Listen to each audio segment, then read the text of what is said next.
आंथ' बिनि बागै बुंबाय गोबां मिडियायावनो बुंबाय जे थांनाय 26 जानुवारिनि सिगांखालि माने 25 जानुवारि बिलिफां समाव फोसावदों जे हादोरनि 100नि बारा 117 सुबुंफोरनो लिरगिरिल' नङा बायदि बिथिङाव कन्ट्रिबिउसन होनाय थुनलाइ लाइनाव ओमफ्राय सोलोंथाइ लाइनाव इन्डास्ट्रि लाइनाव ट्रेड एन्ड कमार्स ओमफ्राय मेडिसिन हेल्थ बे लाइनाव खामानि मावनाय एग्रिकालसार लाइनाव खामानि मावनाय बे सुबुंफोरनो गेदेमा सुबुंफोरनो पद्मश्री बान्था होनाय जागोन होननानै फोसावदों आरो बिथांमोननि मादाव आंनि मुङाबो दं आरो बिनि थाखाय गोबाङा आंखौ बरायदों कंग्रेचुलेसन होदों बिनि थाखाय आं गोजोननाय मोनदों आरो बयनिबोसिम आंनि खुलुमनाय सिबिनायखौ बावहरदों आरो जाय भारत सरकारा आंखौ आरो जोंखौ बिनि थाखाय माने जग्य होननानै सानदों केपेबल होननानै सानदों आं बे भारत सरकारनि फारसेबो आंनि गोसो गोरबोनिफ्राय खुलुमनाय आरो साबायखरखौ जासिहरो। नोंथाङा थुनलाइखौ माब्लानिफ्राय जागायजेनदोंमोन सार? थुनलाइयाव माब्लानिफ्राय आखाइ होजेनदों? थुनलाइ जागायजेननायाथ' आसलते सेंग्रा बैसोनिफ्रायनो आराम्भ जायो खन्थाइ लिरनाय मेथाइ लिरनाय बिदिनो जायो खिन्थु हयथ' बिनिफ्राय खायफाया माने जुदि इन्सपिरेसन मोनाबा लिरनो गारो बन्द' खालामबा बेलेग लाइनाव थाङो सोरबा मेडिकेल लाइन माबा लाइनाव थांबाथाय आरो लिरनो बावलायबाय खिन्थु आं जेब्ला माबायाव हाबो इउनिभार्सिटियाव फरायनाय समनिफ्रायनो आं बांसिन लिरदों हाइ स्कुल समनिफ्रायनो लिरदोंबाबो इउनिभार्सिटि फरायनाय समाव आं माने बै समनि जायफोर असमिया दैलि दंमोन बेफोराव आं रेगुलार आं जिहेतु इंराजि थुनलाइनि फरायसामोन स्टुडेन्ट लिटारेचारनि गतिके इंराजि लिटारेचारनि बायदि बिथिंखौ लानानै आं लिरोमोन आरो बे एसामिस दैलिफ्राव लिरोमोन आं गुवाहाटियाव जायफोर दंमोन बेफोरनिफ्रायनो आरम्भ ओमफ्राय बिनि उनाव आं 1990सोनिफ्राय दा बिनि उनाव आं थुनलाइ आफादजों लासैनो आं माबा जाबोयो क्ल'ज जाबोयो थुनलाइ आफादनि खामानि बायदि रोखोम थुनलाइनि माबाफोर जथुम्माफोर बेफोराव बाहागो लायो खन्थाइनि जथुम्मा आरो बिनिफ्राय जिहेतु बर' रावाव मेजर खुलिनाय जाबाय ओमफ्राय इउनिभार्सिटियावबो हाबबाय आरो बेयाव माने बर'आव गोबां माबा नांगौ आर्टिकेलफोर नांगौ बिजाब नांगौ जाहैबाय बेनिफ्रायनो आं बांसिन दा बर'आव हाबहैनाय जादों माने प्रयजननि थागिदायाव माने नांगौखाय आं बर'आव बांसिन लिरदों उनाव माने असमियाव लिरनायानो फ्राय बन्द जालांदोंमोन आरो खिन्थु आं दाबो लिरो असमियावबो लिरो इंलिसावबो लिरो खिन्थु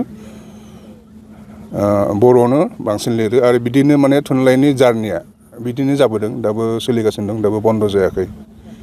दासिमाव बिजाब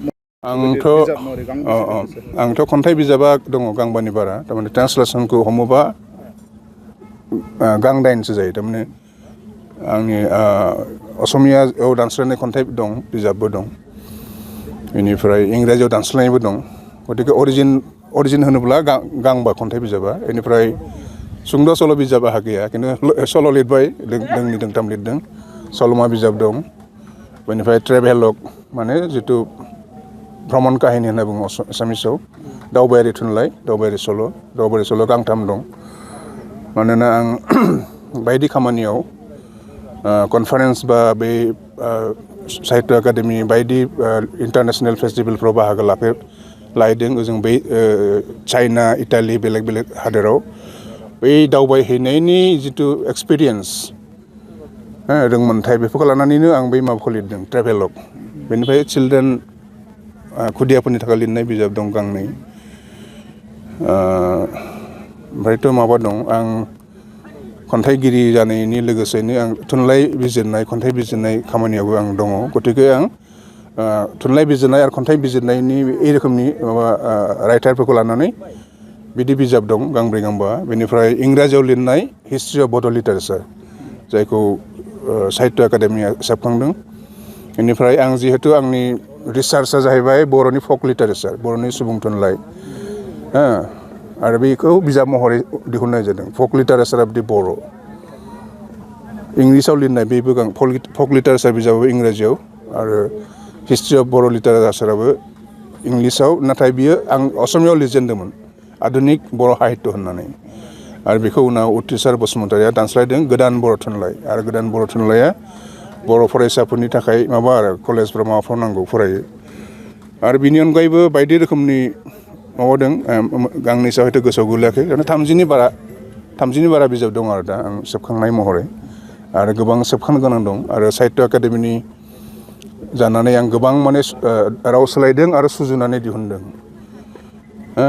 बै नेपालिनिफ्राय लाबोनाय दं ककबरकनिफ्राय दानस्लायनाय दं बेलेग बेलेग रावनिफ्राय दानस्लायनाय दं आं गावबो खन्थाइ दानस्लायदों संख घसनि बे ओंखारबाय बेनिफ्राय नेपालि सल'मा गांसे दानस्लायदों दाबो माबा दं बे साहित्य एकाडेमिनि माबा दं बे प्रसेसआव दाबो ओंखाराखै बे रोखोमनि बिजाबफोर दं दाबो आरो राव सोलायगासिनो दं गोबां बिजाब आरो खुदिया थुनलाइनि मादाव आं बावैसो गांसे दानस्लायदों बे जाहैबाय महात्मा गान्धीनि जिउनि बायदि बिथिंनि सायाव माने खुदियाफोरनि थाखाय लिरनाय अरिजिन गुजरातीमोन बेनिफ्राय आं इंराजि बा हिन्दी बिनि हेल्प लानानै आं